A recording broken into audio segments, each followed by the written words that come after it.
Ahí va. Bueno, buenas tardes a todos y a todas. Es un placer darles la bienvenida una vez más a esta jornada de capacitación organizada por la Escuela Judicial. Hoy ya nos estamos reuniendo para nuestro tercer encuentro de la materia Estudios sobre Violencia de Género. Le queremos agradecer, por supuesto, a María Pía, a Alejandra, a Sofía por su apoyo. Bienvenidas, buenas tardes, ¿cómo están? Lucía. Hola, buenas tardes, Juan Manuel. Buenas tardes a todas y todos que están acá en la plataforma. Lo único que yo escucho bastante ruido es... Sí, hay una persona, Luz, que tiene el micrófono prendido. Luz, si me escuchás, Luz, te pido si apagas el micrófono. A ver si se lo podemos apagar nosotros. Sí. Acá está, ya pude yo. Bueno, porque escuchaba bastantes ruidos. Sí, no bueno, muchas gracias, Juan Manuel, por tu bienvenida. Bueno, ya estamos en condiciones, no somos muchos participantes, pero bueno, ya es la hora, así que vamos a estar arrancando este tercer encuentro. Entonces, en estas semanas que estamos transitando, que como dije es la tercera, vamos a ir cerrando algunos conceptos de los que venimos trabajando, vamos a repasar un poco de historia para poder conocer todos aquellos antecedentes que están vinculados a la lucha, ¿no?, que se viene desarrollando desde hace décadas contra las violencias y la discriminación. Entonces, en este marco es importante resaltar cuáles son los distintos órganos internacionales, ¿no?, que han llevado a cabo acciones que fueron concretas para el reconocimiento de los derechos de las mujeres. Y en este sentido, la Comisión de la Condición Jurídica Social de la Mujer nace dentro del seno de la Organización de las Naciones Unidas, y esta data del año 1947, ¿no? Y es una comisión de la cual a lo largo de los años se fueron desprendiendo diversas oficinas, ¿no?, que fueron fundantes, por ejemplo, de lo que hoy conocemos como ONU Mujeres. Esta comisión que trabajó para que se reconozcan los derechos de las mujeres y que se establezca un marco normativo internacional, ¿no?, para poder combatir las leyes discriminatorias existentes, ha trabajado y ha logrado, entre otras cosas, la adopción de la Convención sobre los Derechos Políticos de la Mujer, que data del año 1953. Fíjense la cantidad de años en los cuales ya contamos con este marco jurídico. Y esta convención resultó ser el primer instrumento del derecho internacional en el que se reconocen y se van a proteger los derechos de las mujeres. Ya en 1967 se arriba a una declaración sobre la eliminación de la discriminación contra la mujer y que va a establecer este marco jurídico fundante de lo que luego fuera la convención que conocemos como la CEDAW, que fuera adoptada en 1979. Y a diferencia de las anteriores, la CEDAW es un instrumento que es jurídicamente vinculante. Y finalmente, en el año 99, con la redacción del protocolo facultativo, se va a incorporar el derecho a presentar demandas, ¿no?, por parte de las mujeres víctimas de discriminación. En ese marco se fueron celebrando varias conferencias que fueron mundiales en las que se va a advertir, ¿no?, esta grave vulneración de los derechos de las mujeres, y fue el ámbito propicio, ¿no?, en el que se va a plantear la necesidad de desarrollar políticas tendientes a lograr la igualdad y cómo se debían llevar a cabo, con qué herramientas se debían contar. Y en particular se empieza a hablar sobre estas cuestiones que vulneraban a la mujer, vinculadas al matrimonio, a la propiedad, a la administración de sus bienes, la herencia, ¿no?, custodia de hijos, etc. La primera conferencia mundial de relevancia fue en el año 1975, se realizó en México, y a través de estas conferencias, como dije, se van planteando las distintas situaciones de violencia que muchas mujeres se encontraban inmersas, y es así como en el año 1993 se logra aprobar la Declaración sobre Eliminación de Violencia. Y la de mayor trascendencia dentro de estas conferencias mundiales sobre la mujer fue la celebrada en el año 1995, que es de gran importancia porque ahí se establece la declaración y la plataforma de la denominada Acciones de Beijing, las que hoy siguen vigentes en la totalidad de sus objetivos y recomendamos desde ya su lectura. Esto era a nivel internacional dentro de los organismos de las Naciones Unidas, y a nivel regional contamos con la esfera de la Organización de los Estados Americanos, ¿no?, que desde 1928 venía trabajando en esta temática de vulneración de los derechos de las mujeres dentro de lo que se denominaba la Comisión Interamericana de Mujeres. Ya dijimos que internacionales que hacen referencia específicamente, ¿no?, a los derechos de la mujer son la Convención, la de la CEDAW y la de Belén do Pará. Y que de la interpretación de estas dos convenciones se sostiene válidamente, ¿no?, que la violencia ejercida contra las mujeres es un problema que va a afectar a la igualdad, a la paz y viola por sobre todo los derechos humanos de las mujeres. Y de ahí es que surja la obligación de los estados para erradicar la discriminación y las violencias. Y como también antes dije, ambas convenciones deben ser interpretadas en forma conjunta y en forma dinámica. Y en este sentido es de recordar que conforme el derecho internacional, los estados deben efectuar este control de convencionalidad cuando aplican o cuando interpretan el derecho nacional. Tanto el Poder Judicial como los otros poderes del Estado, ¿no?, todos, cada uno del ámbito de sus competencias, deben examinar si las normas que aplican o las prácticas que van a implementar son normas y prácticas que están de acuerdo con esos instrumentos internacionales. Pero el derecho internacional no es solo el texto de sus instrumentos, ¿no?, sino que también se va a conformar y se va a dinamizar por las distintas interpretaciones que los organismos internacionales realizan, ¿no?, las que deben ser, por sobre todo, respetadas. Sí, Ale. Perdón, no, disculpe, profesora, por las dudas, no se está viendo que pasen las diapositivas, por ahí, porque está como en pantalla completa y nosotros sí, no. Eso, para poder avisarles que no estaba pasando el material. Acá ahora sí las veo. Ok, deben haber quedado, ahora vuelvo a verlos a todos acá en la pantalla. Quizás quedaron ancladas. A ver, claro, Lucy. cuando el que transmite pantalla pone en su propia pantalla como pantalla completa, nosotros no vemos el pase. Eso para... Bueno, a ver, Lucy, si... Ahora no... Bueno, vamos más o menos enganchando y cualquier cosa después la vamos pasando. La idea es que las filminas van a ir resumiendo aleatoria un poco lo que yo voy exponiendo y en algunos casos leyendo el contenido final sobre el que específicamente no me explayo. Pero ahí bueno, sí. Cualquier cosa, si tenemos... Ahí se ve. Sí. Es más fácil seguirlo, profesora. Claro, también, bueno, un poco si ahí no, está, igualmente... está resuelto. Cualquier cosa, si no, después la subimos. Bueno, entonces lo que venía diciendo es que la importancia de ahí es la importancia de las decisiones de la Comisión Interamericana de Derechos Humanos como de las sentencias de la Corte Interamericana de Derechos Humanos, que van a desarrollarnos justamente estos estándares del sistema interamericano de protección que está vinculado con la igualdad de género y los derechos de las mujeres.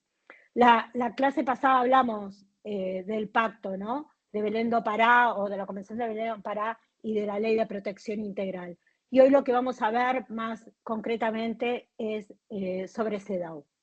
Y en este sentido, como ustedes saben, CEDAW es el resultado del trabajo de la Comisión de la Condición Jurídica y Social de la Mujer que antes le hice mención, que fue adoptada y abierta a la firma y ratificación de los estados en el año 1979.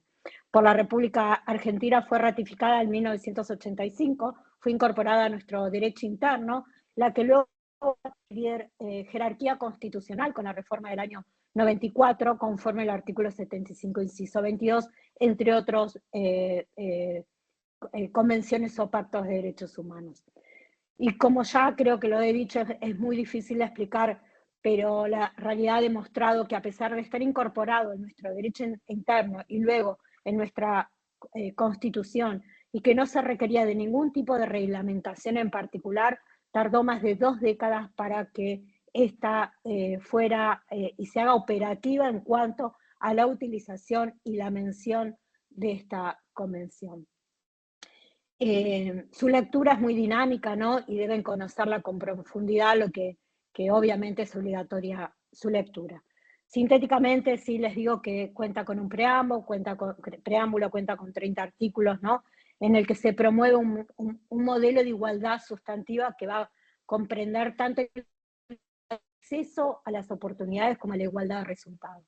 Se afirma en su preámbulo que la discriminación viola los principios de igualdad de derechos, el respeto a la dignidad humana y por sobre todo va a dificultar la participación de la mujer en las mismas condiciones que el hombre en todos los ámbitos en que ésta se va a desarrollar o se desenvuelva.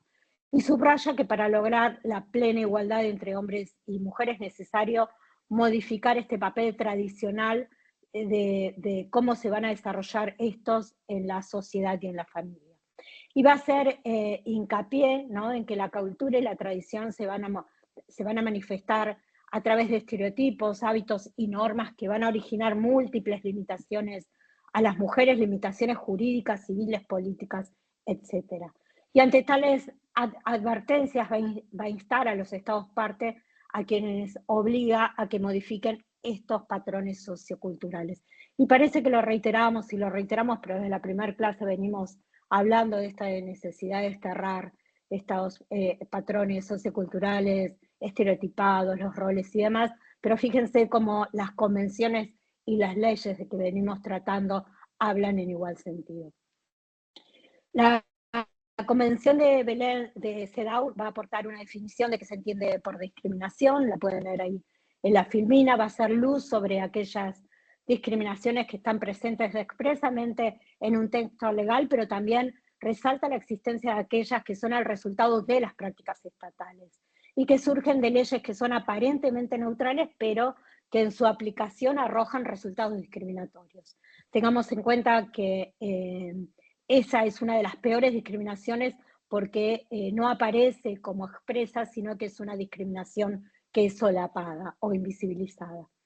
Establece obligaciones para los estados, entre estas la de tomar todas medidas orientadas a erradicar todas las formas, como antes dije, de discriminación contra la igualdad, principalmente incorporando este principio de igualdad entre hombres y mujeres. Pero la convención decimos que no define por oposición el significado de la igualdad, sino que va a indicar cómo lograrla, estableciendo en este sentido programas de acción, ¿no?, para que los estados partes garanticen el goce de esos derechos.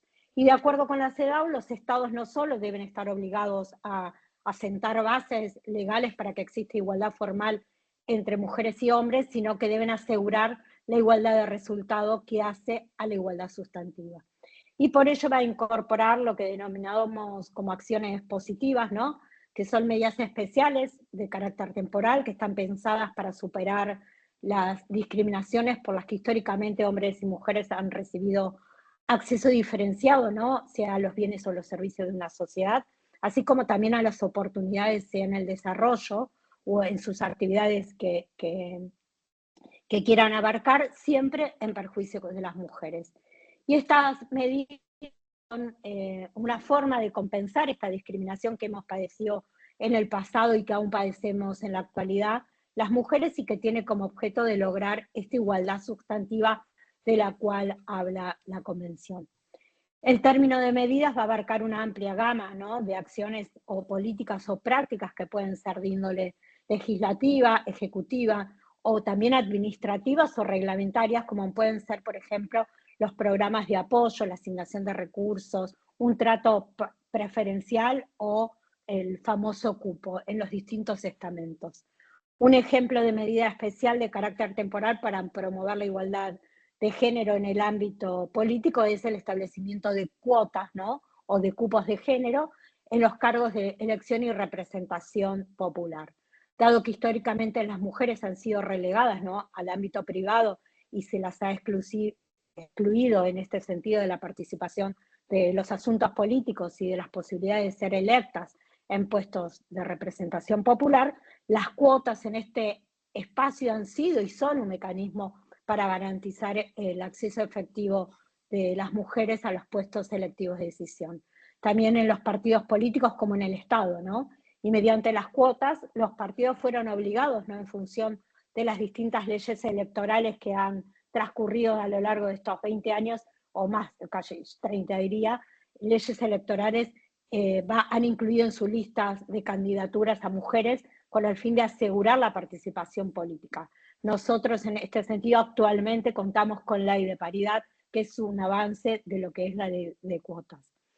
En el ámbito político estamos hablando. CEDAW, por otro lado, también reafirma el principio de igualdad y se ocupa de los derechos civiles, de la condición jurídica y social de la mujer, para resaltar el derecho de toda mujer a mantener su nacionalidad independientemente de su estado civil, ¿no?, su plena capacidad jurídica, el derecho al voto, a ocupar cargos públicos y ejercer funciones públicas. Y va a señalar el vínculo existente entre la discriminación, ¿no?, y la función procreadora o de cuidadora de la mujer, para lo cual insta a que se adopten acciones para poder neutralizarlas. Reconoce el derecho a la educación, ¿no?, en pie de igualdad con el del hombre. También dijimos que la Convención cuenta con un comité, y esto es el resto de las obligaciones y los derechos que reconoce lo pueden ir leyendo de la propia CEDAW. Y en cuanto a la Convención, cuenta con un comité, que es muy importante conocerlo, como así también sus informes, que es el órgano encargado. Perdóname, ¿sí? Te escuchamos bien, pero no se te ve bien. Ay, no sé si vuelvo, no, no sé, probablemente Lu, no sé, a ver si sacás nuevamente la filmina, me volvés a agregar y colocar. La verdad no sé, la clase pasada sucedió igual te mismo. escuchamos bien, igual te escuchamos bien. Te aviso, pero bueno, a ver, Lu, si podés intentar corregirlo mientras sigo. Sí. Entonces decía pero gracias, Ale, por avisarnos, porque para mí es sumamente importante que yo los pueda ver a ustedes y que ustedes me puedan ver. Pero bueno, no sé qué inconveniente, no sé si es por el team o por qué tengo este inconveniente. Y también ahí me veo que estoy como pixelada, como que estoy... Es rara mi conexión, no le podemos encontrar la vuelta de qué es lo que me está sucediendo. Yo me veo acá pixelado, ustedes ahí no, ahí me veo bien. Así que me parece que, bueno, me parece que es un problema también con el Teams que me está sucediendo esto, porque después no tengo ningún problema con internet. Bueno, les decía entonces que contamos, la CEDAW cuenta con el comité, que es el encargado del control del cumplimiento de las disposiciones de la Convención, que va a interpretar a los artículos, pero también va a aportar interpretaciones sobre cómo resolver casos puntuales. Examina los informes que los estados parte deben enviar cada 4 años sobre las medidas legislativas, judiciales o administrativas que vayan adoptando para hacer efectivas las disposiciones de la Convención. El comité dicta, como dije, recomendaciones de carácter general, no son informes, sino, perdón, son recomendaciones que están basadas en el examen de esos informes y de los datos transmitidos por los estados. Son de sumo interés que lean y tengan muy en cuenta al momento de resolver un caso, y para poder analizarlos las recomendaciones, la 12, la 19, la 33 y la 35, que van a abordar el tema de violencia contra las mujeres. Y en este sentido es sumamente importante aclarar que CEDAW se centra en discriminación e igualdad. Y si bien no va a mencionar expresamente a las violencias que se ejerce contra la mujer, sí lo hacen estas recomendaciones generales que antes mencioné, las que aclaran que la Convención incluye el tópico de violencias. De la Recomendación General 19 resulta por demás destacable el contenido de los puntos 6 y 7. En el punto 6, en el apartado 6, se señala que la definición que da CEDAW sobre qué se entiende por discriminación incluye a las violencias basadas en el sexo, es decir, las violencias dirigidas contra la mujer porque es mujer, mientras el punto 7 establece que esas violencias que menoscaba o anula el goce de sus derechos humanos y sus libertades fundamentales constituyen discriminación en los términos del artículo 1 de CEDAW. También resulta relevante los puntos 8 y 9 en cuanto se refieren a las violencias institucionales, donde se afirma que la CEDAW se aplica tanto a las violencias perpetradas por las autoridades públicas como por los actos cometidos por cualquier persona, ¿no? Por cuyos actos también pueden ser responsables los agentes estatales si no adoptan medidas con la diligencia debida para impedir la violación de los derechos o para investigar y castigar los actos de violencia e indemnizar a las víctimas. También es relevante la recomendación 35, ¿no?, del año 2017, que contempla y va a actualizar la orientación formulada por los Estados partes en la recomendación general 19, y cabe aclarar que debe leerse conjuntamente la 35 con la 19. Y en este punto resalta que la violencia, aún con un alto grado de impunidad, ¿no?, que se va a manifestar de formas múltiples, interrelacionadas y también de forma recurrente, tanto en el ámbito privado como en el ámbito público, incluidos los entornos tecnológicos. Recomendamos que la lectura de las recomendaciones, recordamos, en realidad no es una recomendación, sino es un recordatorio que estas son obligatorias en esta materia. Respecto de la actuación judicial, va a abordar la obligación de investigar de manera adecuada y va a sancionar, ¿no?, la ineficacia o la complicidad o la negligencia por parte de las autoridades públicas encargadas de la investigación. Y impone también, conforme los artículos de la Convención, la obligación de abstenerse de en actos o en prácticas discriminatorias o de violencia por razón del género contra la mujer. También va a indicarnos que debe aplicar todas las disposiciones penales que sancionan esas violencias, ¿no?, debiéndose garantizar que en todos los procedimientos judiciales en los que se aborden casos de violencia por razón del género contra la mujer se actúe de una manera imparcial y que no se vean afectados por estereotipos de género o por una interpretación discriminatoria de las disposiciones, incluido del derecho internacional. Y por ello aclara que la aplicación de nociones preconcebidas y estereotipadas de lo que constituye violencia por razón de género contra la mujer, de cuáles deben ser las respuestas de las mujeres a esa violencia y del criterio de valoración de la prueba, pueden afectar a los derechos de las mujeres, tanto como la igualdad ante la ley, ¿no?, y a tener un juicio imparcial, como también a un recurso efectivo conforme lo establece la propia Convención. Y por ello el Comité va a recomendar que los Estados deben adoptar todas las medidas que sean necesarias para poder derribar esos estereotipos y que se llegue al enjuiciamiento y el castigo de actos de violencia por razón de género contra la mujer. Señala también en este sentido que resulta contrario el recurrir a salidas alternativas, ¿no?, de los procesos para el arreglo de las controversias, por ejemplo, la mediación, la conciliación, etcétera, o cualquier otra medida alternativa que se cuente. Disculpen. Y en cuanto al protocolo facultativo, que es el instrumento para el cual los estados firmantes van a otorgar competencia al comité para poder conocer en denuncias individuales, investigar violaciones graves o sistemáticas de la Convención, crea a través de este protocolo un mecanismo de denuncias. Y esto fue adoptado recién en el año 1999 por la Asamblea General de Naciones Unidas y va a permitir que las personas individuales o las asociaciones se dirijan al Comité CEDAW a través de denuncias por violación de la Convención cuando no encuentre en su país de origen la tutela judicial o administrativa que sea rápida y efectiva. Y también puede el propio comité abrir de oficio un procedimiento de investigación por violación grave o sistemática de la Convención.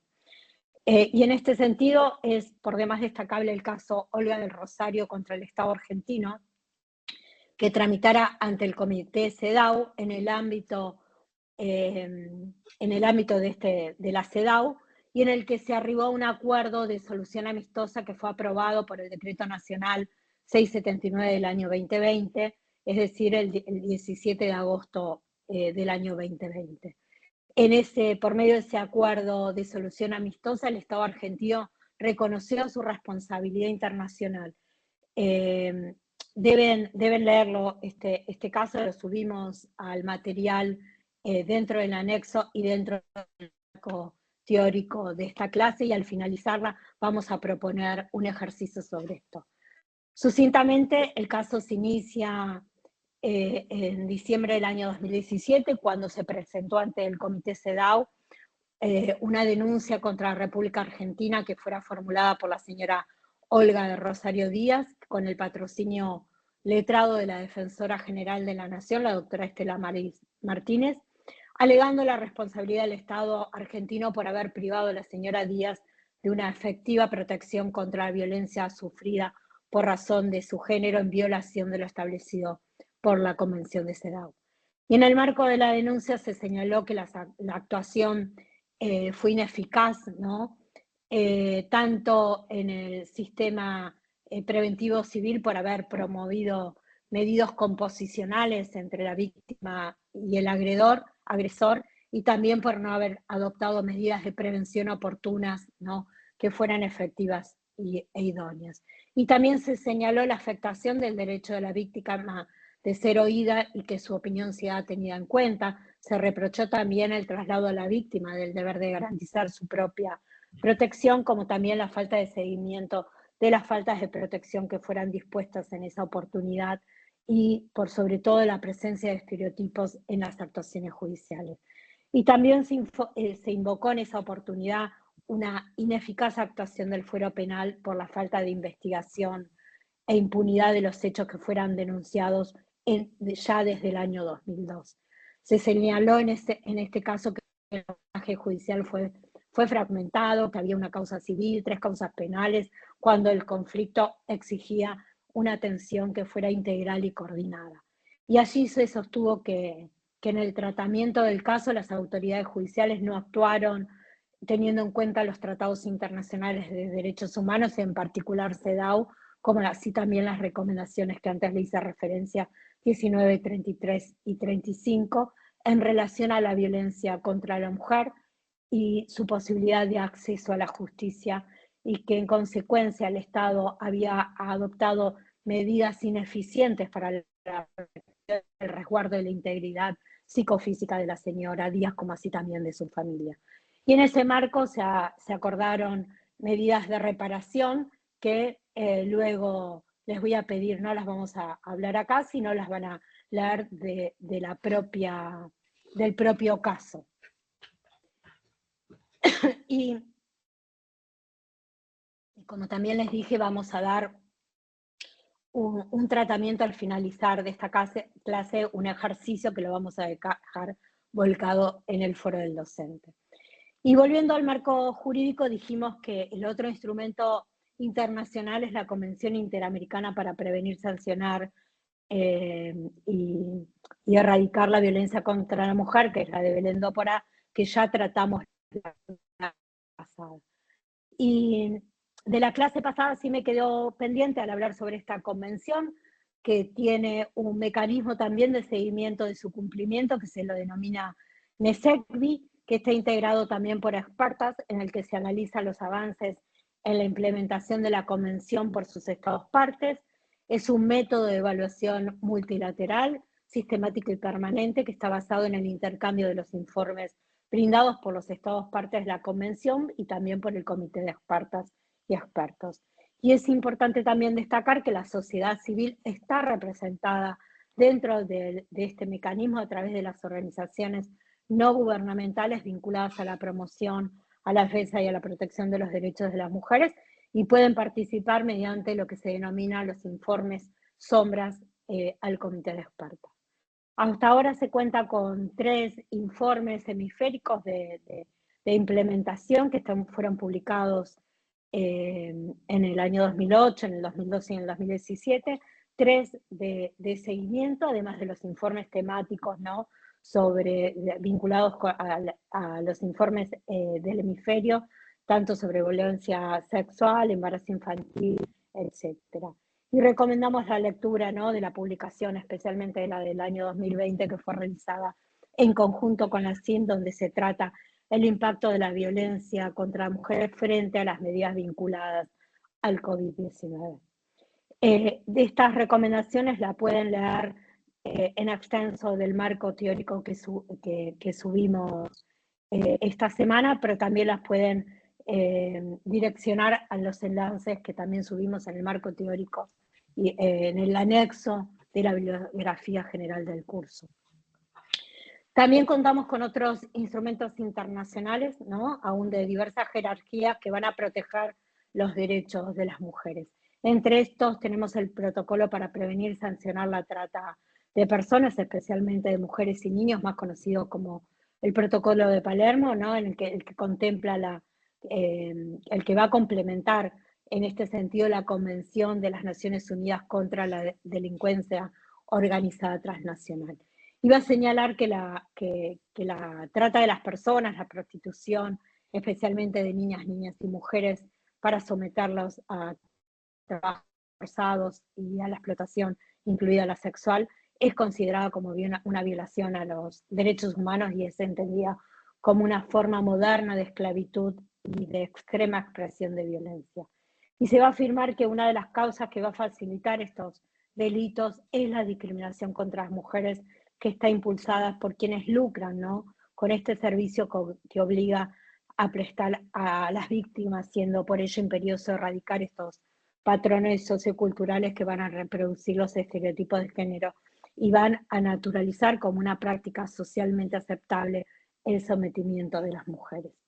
Y también contamos con otros instrumentos como, por ejemplo, las 100 reglas de Brasilia sobre acceso de la justicia de las personas en condiciones de vulnerabilidad, cuyo objetivo principal es establecer líneas de actuación, ¿no? Para que los órganos judiciales brinden a las personas en situación de vulnerabilidad un trato adecuado a sus circunstancias particulares y le faciliten su acceso a la justicia.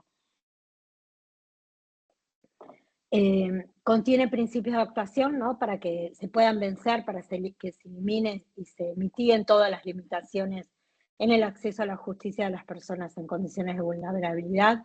Estas reglas van a afirmar que podrá constituirse causa de vulnerabilidad la edad, la discapacidad, la pertenencia a comunidades indígenas, minorías, etc. Va a detallar en cada uno de sus tópicos cuáles son estas personas más vulnerables, y también señala que la combinación entre las distintas vulnerabilidades va a potenciar, ¿no? La situación de desigualdad y discriminación, y de ahí que frente a un caso concreto se deba llevar a cabo un análisis que hice referencia a la clase pasada, que debe ser un análisis interseccional, considerando que esas causas de vulnerabilidad van a suponer obstáculos siempre para el acceso a la justicia. Y en este sentido, la regla 18 va a definir qué se entiende por discriminación y violencia. Si bien ya me explayé, ¿no?, en el recurso que subimos al curso en punto a los alcances de la Convención Americana sobre Derechos Humanos, al igual sobre la Comisión Interamericana de Derechos Humanos y la Corte Interamericana, entendemos que es un tema básico, ¿no?, que todos manejamos, y directamente voy a tratar los pronunciamientos de esos órganos internacionales, solo algunos de los cuales entiendo que son fundamentales, lo que no exime leer todo el material de cada uno de estos informes y fallos. Y en este sentido, solo he de recordarles que la Comisión Interamericana de Derechos Humanos, entre sus funciones, es la de tramitar y resolver casos individuales de violación de derechos humanos, pudiendo dictar medidas cautelares, y en caso de incumplimiento de sus recomendaciones por parte del Estado demandado, puede someter el caso a la jurisdicción de la Corte. En la filmina que mostramos se detallan sintéticamente las funciones de la Comisión. Y es importante tener en cuenta que los informes de la Comisión en materia de género, como las sentencias de la Corte, van a marcarnos cuáles son los estándares, ¿no? Nos van a establecer cuáles son estos estándares que deben ser considerados y o aplicados por los tres poderes del Estado, ya sea al momento de trazar políticas públicas, al momento de sancionar leyes, o cómo ser aplicadas en el proceso judicial, tanto al defender, al requerir o al emitir decisiones jurisdiccionales. Y estos estándares nos van a servir de guía para para los estados y nos van a orientar sobre cómo cumplir con las obligaciones que son asumidas al adoptar las convenciones.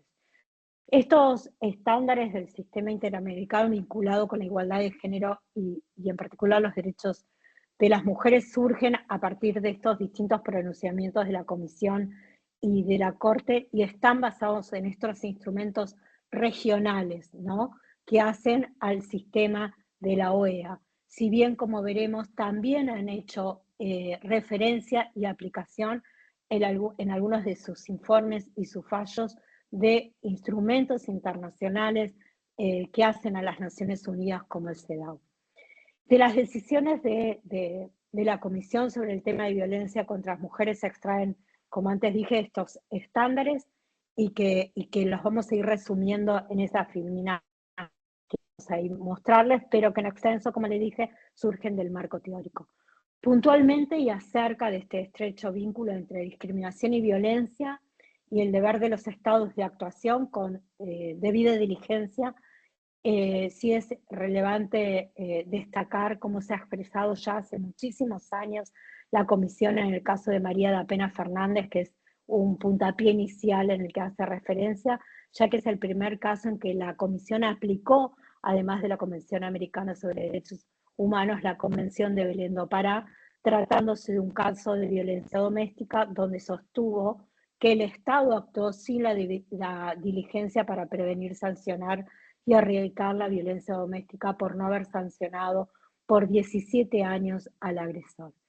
En el caso se reprochó al Estado no haber adoptado esas medidas efectivas para proteger y sancionar al agresor de violencia doméstica, pese a las graves y reiteradas denuncias efectuadas por la víctima, siendo obligación del Estado prevenir esas prácticas denigrantes. Y en este sentido la Comisión entendió que el caso se enmarcaba en un patrón general de tolerancia del Estado, ¿no?, y de ineficiencia judicial para el abordaje y el tratamiento de casos de violencia doméstica, violándose así la diligencia y, por tanto, a la Convención Americana de Derechos Humanos como a la Convención de Belén do Pará. Y se sostuvo en este precedente que la ineficiencia judicial va a facilitar, ¿no?, la violencia doméstica al no ser percibida socialmente la voluntad del Estado en sancionar este tipo de actos cometidos en ese ámbito. Y en cuanto a la Corte Interamericana, como saben, que es el órgano jurisdiccional creado por la Convención Americana sobre Derechos Humanos, la Comisión y los Estados partes son quienes deben acceder a esta Corte Interamericana. Y tiene esencialmente dos funciones que son, y las pueden ver ahí en las filminas, que son la de interpretación o consultiva, y otra de las funciones es contenciosa o jurisdiccional. La jurisprudencia de la Corte Interamericana está integrada por sus sentencias, ¿no?, en los casos contenciosos, como también por sus opiniones consultivas. Y en cuanto a la relevancia de sus decisiones, nuestra Corte Suprema de Justicia de la Nación, el presidente Maceo, como en otros, sostuvo, ¿no?, que la interpretación de la Convención Americana de Derechos Humanos debe guiarse por la jurisprudencia de la Corte Interamericana de Derechos Humanos. Y en lo referente al tema que nos ocupa, la Corte Interamericana se ha pronunciado sobre su competencia para entender en materia regulada por otras convenciones que se refieren a los derechos humanos de las mujeres. Y así surge relevante, ¿no?, el fallo en dos casos, que es el caso de penal Miguel Castro y el caso más conocido como Campo Algodonero. En el primero de los casos se denunció a Perú por haber atentado contra la vida y la integridad física y sexual de mujeres detenidas, y es el primer caso donde la Corte sostuvo que la violencia de género es una forma de discriminación de acuerdo a los precedentes del Comité CEDAW. Y la Corte hace referencia al deber de actuar con debida diligencia y la responsabilidad del Estado por la violación a las obligaciones de investigar y sancionar que son contenidas en la propia Convención Americana. Y en el caso de Campo Algodonero, que es una sentencia que ya data de noviembre del año 2009, se abordó extensamente la responsabilidad internacional del Estado por la falta de debida diligencia en las investigaciones relacionadas con la desaparición y las muertes de 3 mujeres que son poco mencionadas, que son Claudia Ivette González, Herrera Monreal Esmeralda y Laura Berenice Ramos Monreales. La Corte hace referencia al impacto negativo de la discriminación de género y se va a explayar de cómo los estereotipos, los prejuicios se van a interponer, ¿no?, en esta obligación del actuar con la debida diligencia al momento de investigar y de juzgar. Y hace referencia en este sentido cómo estos estereotipos van a influir negativamente, como la preconcepción de atributos o características que deberían tener las mujeres o que se pretende que deberían tener las mujeres, se va a convertir en una de las causas y de las consecuencias de la violencia de género que se ejerce contra las mujeres, no solo por los particulares, sino también por parte del Estado. Y sostuvo en este sentido que estos prejuicios y estas prácticas pueden llevar a justificar la violencia contra las mujeres como un mecanismo de dominación, ¿no?, al privar a las mujeres del efectivo goce y del ejercicio de sus derechos humanos. Y así la Corte ha expresado que los comentarios que realizaron en ese caso los funcionarios públicos a los familiares de las mujeres desaparecidas, quienes inferían que estas jóvenes se habían ido con hombres y hacían preguntas de la vida sexual de las mismas, constituyeron estereotipos y una forma de discriminación, lo que impidió que en ese caso la investigación de los hechos pudieran haber sido realizados de manera diligente. Y concluyeron en este sentido que la impunidad, ¿no?, por la violación a los derechos de las mujeres es consecuencia de esos estereotipos, de esos prejuicios y esas prácticas discriminatorias.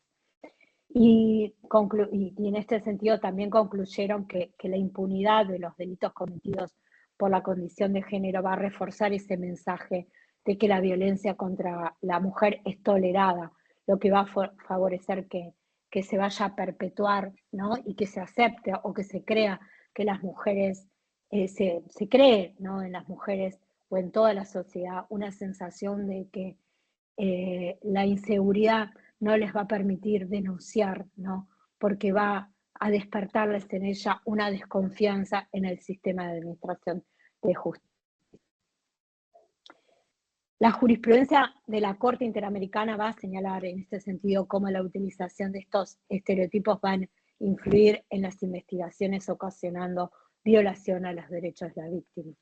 Otro ejemplo de esto es el caso del año 2014, que es el caso Beli Franco contra Guatemala, en el que se va a señalar también que la apertura de líneas de investigación sobre el previo comportamiento social o sexual de la víctima no es más que esta manifestación de actitudes basadas en estereotipos de género, y que en el caso del incumplimiento del deber de no discriminación se vio agravado por el hecho de que algunos funcionarios, ¿no?, a cargo de la investigación efectuaron declaraciones que denotaban, ¿no?, la existencia de estos prejuicios o estereotipos sobre el rol social de las mujeres. Y en este sentido señalaron que de las prende que en algunos informes de la investigación se hizo referencia explícita a la forma de vestir, ¿no?, de la víctima María Isabel, a cómo era su vida social y particularmente la nocturna, a sus creencias religiosas, así como también a la falta de preocupación o de vigilancia por parte de su familia, ello como un intento de justificar el suceso criminal. Y sostuvieron que estos estereotipos tuvieron una influencia negativa al momento de investigar y llevar este caso. Y esa Corte va a reiterar que esta creación y uso de los estereotipos se convierte en una de las causas y las consecuencias de la violencia de género contra las mujeres y que conlleva a la impunidad del caso. Otro caso también en el que la Corte Interamericana va a explayar cómo los estereotipos de género influyen al momento de investigar es el caso de Velázquez Páez, que es el caso del año 2015, pero también va a reiterar este mismo criterio en el caso Barbosa de Sousa contra Brasil, que data del año 2021, donde la Corte también reitera que el uso de estereotipos se va a convertir en una de estas causas y consecuencias de la violencia de género en contra de las mujeres, que se van a agravar cuando se se reflejen tanto implícita o explícitamente en las políticas como en las prácticas, particularmente en el razonamiento y en el lenguaje de las autoridades estatales. Y la Corte ha sido un estereotipo de género por el cual las víctimas son desvalorizadas, son desacreditadas o culpabilizadas por su estilo de vida, por su ropa, ¿no? Y en base a ello no se las considera lo suficientemente importantes como para ser investigados esos hechos, porque se desplaza esa condición de víctima, haciendo además a la mujer responsable o en cierta forma merecedora de haber sido atacada. Y frente a ello la Corte rechaza toda práctica estatal mediante la cual se justifique la violencia contra las mujeres y se la culpabilice de esto, toda vez que valoraciones de esta naturaleza van a mostrar un criterio discrecional, ¿no? Y por sobre todo discriminatorio con base en el origen, la condición o el comportamiento de las víctimas por el hecho de solo ser mujeres. Y consecuentemente, así la Corte considera que estos estereotipos van a afectar los derechos humanos y deben ser tomadas todas las medidas necesarias para erradicarlas.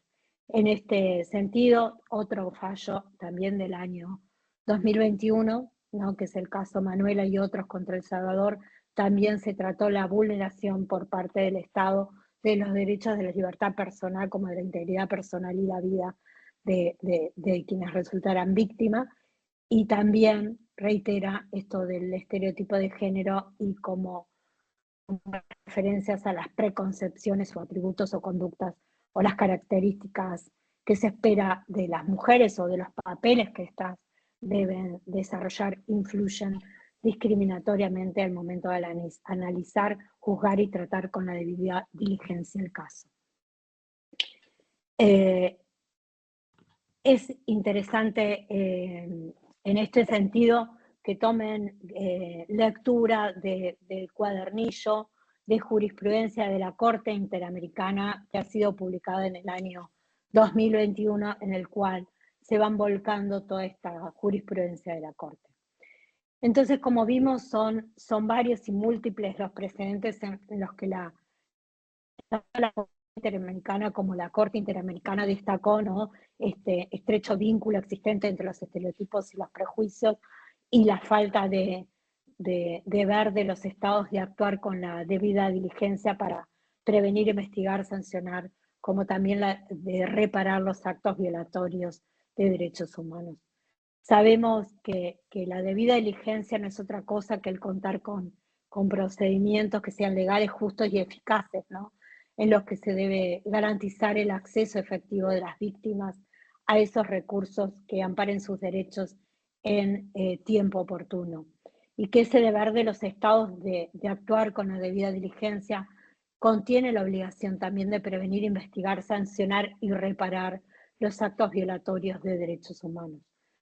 Y así es como variedad de sentencias se han explayado sobre esta ineficiencia judicial, ¿no? No solo la ineficiencia del personal policial, sino en particular la ineficiencia judicial y cómo las mujeres víctimas de violencia o sus familiares deben enfrentarse a un sistema que infringe a su vez más violencia.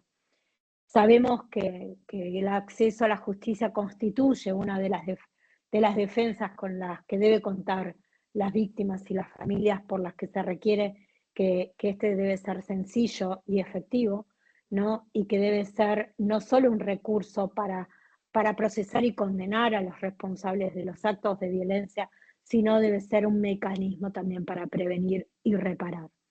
Y la Corte ha sostenido que la ineficiencia, habla de inefectividad en realidad, que es la ineficiencia judicial generalizada, crea un ambiente que va a facilitar la violencia contra las mujeres al no existir evidencias socialmente apercibidas de la voluntad, ¿no? Y efectividad del Estado como representante de la sociedad para sancionar esos actos.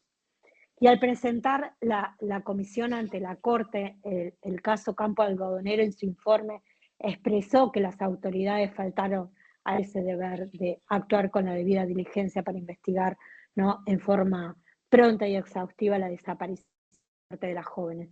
y es ello producto justamente de estos patrones socioculturales discriminatorios son siempre y que son aplicados siempre en perjuicio de las mujeres, lo que resulta la impunidad del caso. En ese en particular y en muchísimos otros casos que también han arribado a la Corte. Al sentenciar, la Corte se expresa conforme el informe de la Comisión y encontró al Estado responsable de múltiples violaciones, como antes dije, a la Convención Americana, a la Convención de Belém do Pará, y resalta el actuar o la falta de actuar con la debida diligencia para proteger el derecho a la vida, a la integridad, a la libertad personal, como a vivir una vida libre de violencia, y a la falta de investigación adecuada y efectiva. De este caso surge con claridad que en los casos de violencia contra las mujeres, la Administración de Justicia como sus auxiliares deben actuar con perspectiva de género, lo que permitirá, ¿no?, que la investigación remueva todos aquellos obstáculos de hecho y de derecho que puedan llevar a la impunidad del caso. Así, como dije, se ha expresado la Corte Interamericana cuando trata esta obligación que tiene el Estado de ofrecer una protección judicial efectiva a las mujeres víctimas de violencia en condiciones de igualdad y libres de toda forma de discriminación. Para la Corte Interamericana, este deber comporta 4 obligaciones: la de prevención, la de investigación, la de sanción y la reparación de violación de los derechos humanos con el fin de prevenir la impunidad. Ya en la sentencia que data del año 2010, en el caso Fernández Ortiga, señaló que las investigaciones deben ser llevadas con determinación y eficacia. Y amplía este concepto al caso que ya también hice referencia, que es el caso de Liz Franco del año 2014. Y a partir de ello es que se encuentran vigentes, de todos estos parangones de casos, se encuentran vigentes una cantidad de protocolos que están vinculados a las investigaciones de femicidios. Y en otro tópico también es destacable la lectura de estos protocolos que hemos subido en los anexos o en el material del marco teórico de esta clase. También es de interés el caso del fallo recaído en el caso de Mayra Gutiérrez, que es un caso del año 2017, en el que se sostuvo que el Estado de Guatemala no garantizó el acceso a la justicia, porque fue una investigación también sesgada de estereotipos. Y en esto quiero recalcar una cosa, porque parecería que todos los casos los reiteramos, pero tengan en cuenta que una cosa son los informes de la Comisión Interamericana y de los fallos o de los casos que llegan a la Corte Interamericana que se reiteran, ¿no? Porque hay informes de un mismo caso que luego, por X motivo, termina al no haberse llegado a soluciones amistosas o X motivos se terminan ventilando ante la Corte Interamericana el mismo caso. Y en muchos se arriba a similares conclusiones en idénticos términos. Por eso, para leer con mayor profundidad sobre el deber de debida diligencia, le dejamos en el marco teórico más detalles sobre el caso de María da Pena, el caso del campo algodonero, también el caso de Jessica Lennon, entre otros. Y este último caso es un caso que nunca llegó a la Corte Interamericana. Ustedes después de leerlo van a darse cuenta por qué, porque es un caso contra Estados Unidos, pero en el cual la Comisión ha establecido estándares también sobre lo que hace a la debida diligencia. Lo mismo sobre el deber de investigar, ¿no? También vamos a ver los informes y los fallos que hacen referencia a este tópico.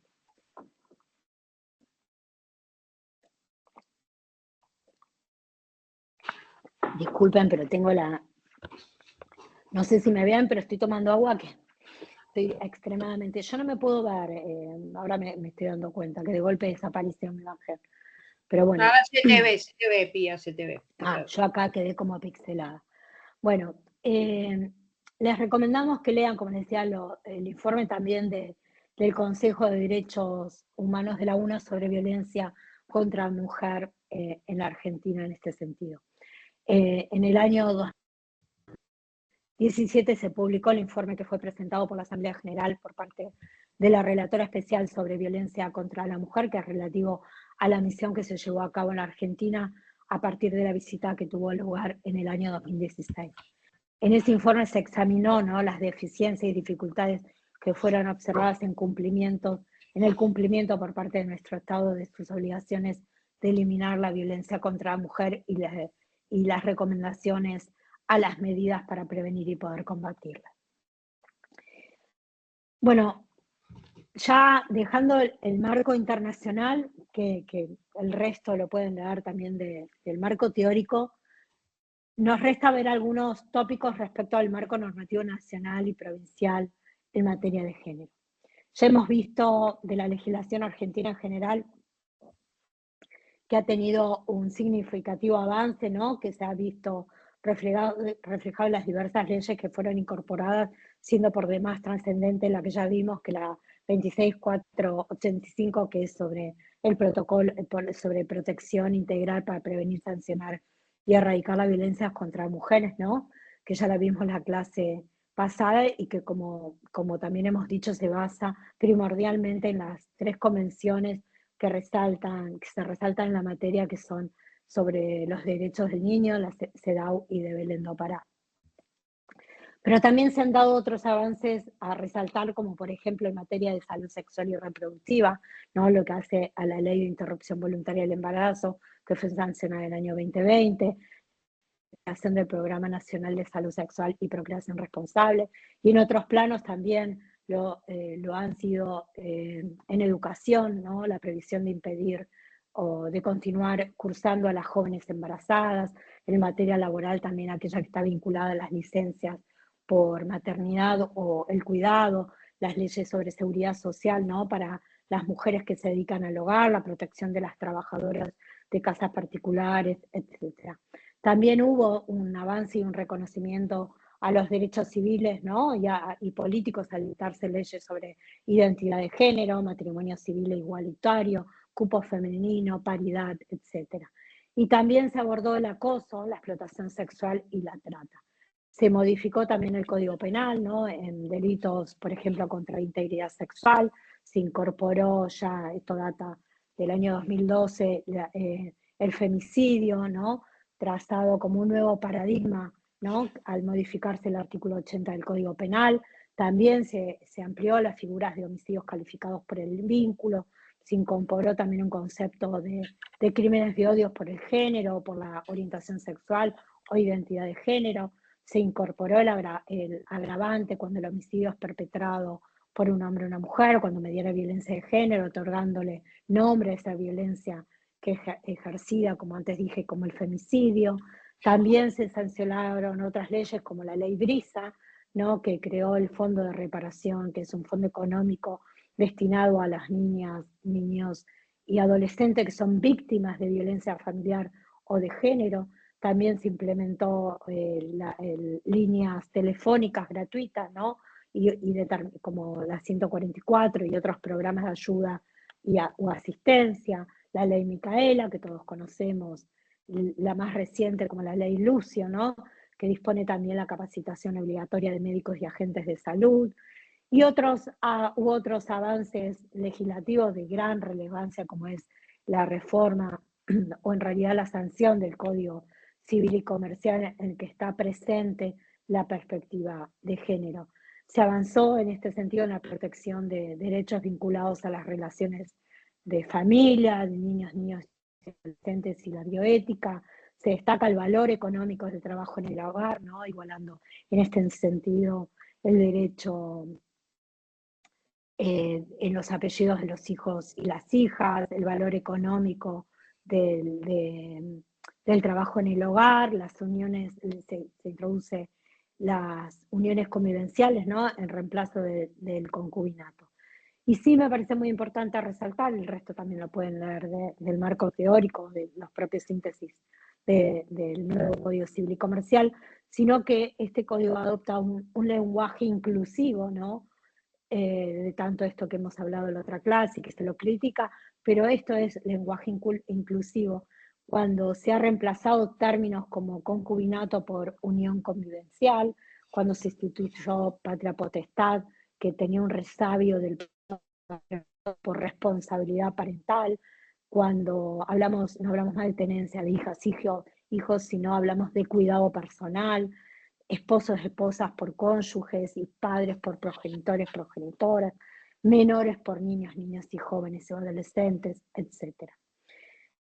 Y la relevancia de esto de la obligación coparental, ¿no?, alimentaria a favor de los hijos e hijas, ya que recae sobre ambos progenitores, reconociendo en este sentido que las tareas que antes hice referencia cotidianas que realiza uno de los progenitores que asume el cuidado personal de los hijos tiene un valor económico y va a constituir un aporte a la manutención.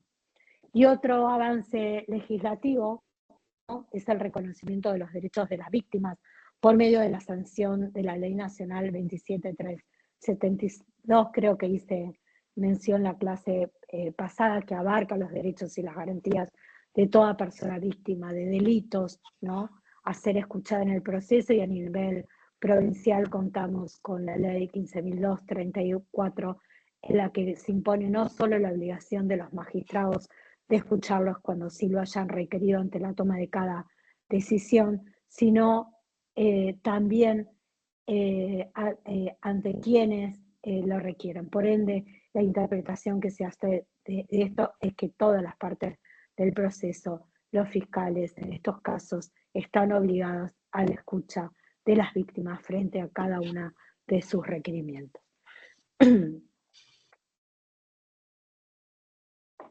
También en el ámbito provincial contamos con la ley 12.569, que fuera sancionada en el año 2001. Es una ley, la ley de violencia familiar que comprende la violencia acaecida en el grupo familiar, incluyendo la que se ejerce sobre la persona con quien se tenga o se haya tenido una relación de noviazgo de pareja, o quien se tuvo algún vínculo, sea matrimonial o de hecho, y esta ley fue formada y fue adaptado su procedimiento a la Ley de Protección Nacional, la 26485. Y acá nuevamente les voy a recordar la necesidad de tener muy presente la aplicación de las disposiciones de la Suprema Corte de Justicia mediante la acordada 3964 y su modificatoria de febrero del 2023, 4099, que ya hice mención las clases pasadas, las que tienen por objeto articular la intervención de los distintos operadores judiciales ante un caso de violencia de género en el ámbito doméstico, estableciendo reglas claras de actuación para la articulación y comunicación, ¿no?, entre los órganos de los fueros de paz, de familia y penal para favorecer por sobre todo el acceso a la justicia de las víctimas de violencia familiar y así garantizarle el derecho a una tutela judicial efectiva con equidad y perspectiva de género. Y se resalta que con esta acordada el deber de debida diligencia reforzada no es otra cosa que el deber de actuar con debida diligencia en pos de prevenir, sancionar y erradicar la violencia, imponiendo que se actúe con una mirada que debe ser interseccional y que cualquier juez puede disponer, aún siendo incompetente, medidas preventivas o protectorias tendiente a hacer cesar el hecho, ¿no?, en razón de la urgencia, el tipo de violencia o cualquier riesgo de repetición, ¿no?, que pueda padecer no solo la mujer víctima, sino también su grupo familiar. Y hasta a esto se suma también la guía de actuación de la Suprema Corte de Justicia de juzgar con perspectiva de género, amén de las guías de actuación y protocolos que también han sido dispuestos por la Procuración que actúa ante nuestra Corte. Y ya casi sin voz, con esto damos una síntesis de lo que significa este marco jurídico de esta tercera clase. La idea es, como les decía antes, que podamos realizar una actividad práctica que para nosotros es sumamente importante para poder fijar estos conceptos, no solo que surgen de lo que yo voy expresando en esta clase asincrónica, sino también del marco teórico, porque a través de la lectura o el análisis de casos que proponemos, vamos a ir fijando y advirtiendo estos conceptos que entendemos relevantes. Y hoy vamos a trabajar sobre el caso de Olga del Rosario Díaz contra el Estado argentino, al que hice referencia, y al que tramitara ante el Comité CEDAW por la denuncia formulada por la señora Díaz. Como dije, hay un acuerdo de solución amistosa que fue aprobado por un decreto nacional, y van a leer la solución amistosa que subimos en el chat para directo. Si tienen algún inconveniente con esa plataforma, igualmente lo pueden copiar y los ponen en cualquier buscador. Y vamos a trabajar con la idea de que puedan volcar en el foro e intercambiar opiniones o vuelquen cualquier tipo de reflexión, ¿no?, sobre sus prácticas diarias en relación a los errores de intervención que señala CEDAW y sobre los que estableció la responsabilidad del Estado argentino. Y una de las preguntas que podrían formularse es qué prácticas se deberían adoptar para prevenir que se sucedan casos como el que fue planteado, ¿no?, que pueden aportar respecto a la imposición de las medidas que debe cumplir el Estado argentino. Así que bueno, con esto damos por finalizada esta clase. Estoy mirando a ver si hay preguntas en el chat. No, solo le pedían si se podía pasar las filminas, porque en un momento se trabó y yo creo que después corrieron bien. Sí, vamos a chequear que se hayan visto bien que se hayan transmitido bien en el curso de la clase, y si no, vamos a ver cómo lo solucionamos.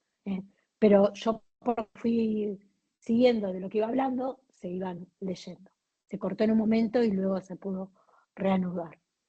Así que bueno, damos por finalizado. Agradecemos a quienes hayan participado de este encuentro. Gracias Lucía, gracias Alejandra y gracias Juan Manuel por estar siguiéndonos para que todo esté bien. Chicas, no sé si ustedes quieren agregar algo. No, nada, Pía.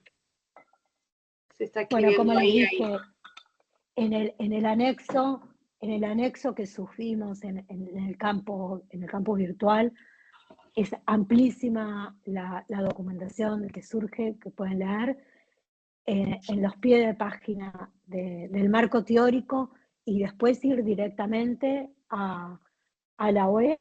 Ahí pueden ver los informes tanto de la Comisión como los fallos de la Corte Interamericana, y también en el espacio de Naciones Unidas también, de lo que hace al Comité de CEDAW. Así que bueno, les agradecemos y que tengan buena semana. Nos vemos el próximo día. Muchas gracias, buenas semanas. Gracias. Buenas semana. Tardes. Gracias. Que tenga, Gracias, gracias. buenas tardes. Buenas tardes. Gracias igual.